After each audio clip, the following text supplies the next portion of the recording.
We're going to look at the stores module now. On the Kula, you have 10 store outputs.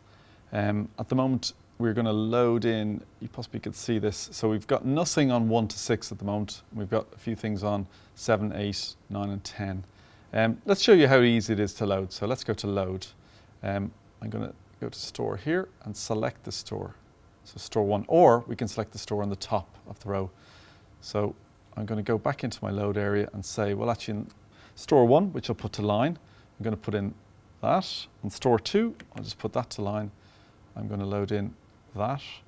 On store 3, let's load in the flower. And on store 4, maybe we'll load in that. Now, we might want to load a key and a fill. You can see here on 4, it says 4CK. What that refers to is it's a clip with a key on it. The first thing to check and to set up is the coupling of those two. So we're going to load that into 5 and 6. But first of all, we need to go down the bottom here. So in store, all the way down the bottom, store setup. And we need to go into 5 and say we're going to couple 6 with it.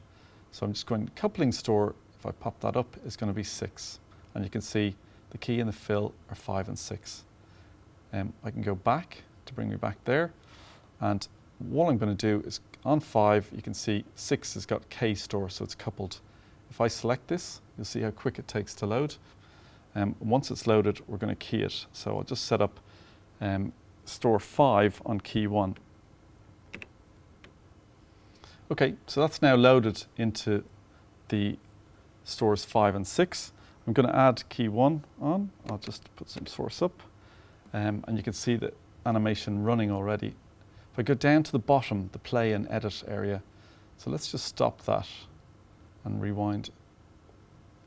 If I take that off. So a normal play is just playing it like that, and it's going to stop at the end. We have an option to go loop.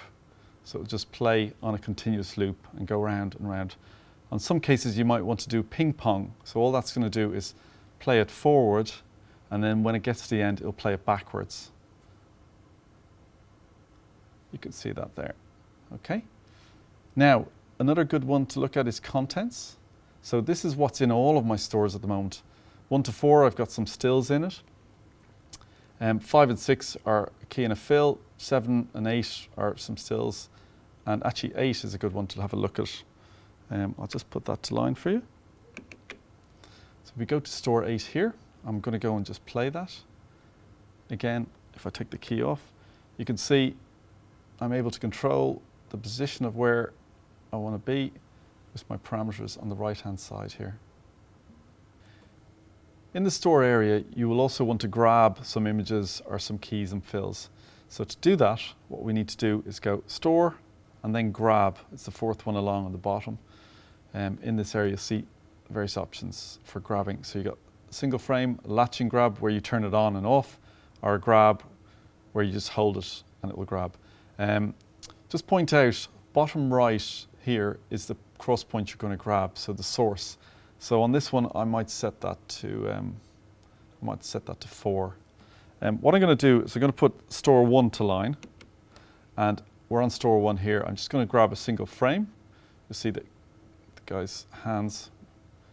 If I do a latching grab, it turns itself on. So until I actually stop recording, that's it turning off. And if I do a grab and hold, so I'm holding my finger on the button, that's another way of doing some moving pictures. So we'll go back to the single grab. So let's just get a nice clean frame. Actually, let's just set that to something else. There, okay. So we got this, this output on our output. And what we're going to do is we're going to save it. So we have to go to the save area. And I'm just going to use the mouse to find a slot I want to put this in. If I go here, I select this to give it a name.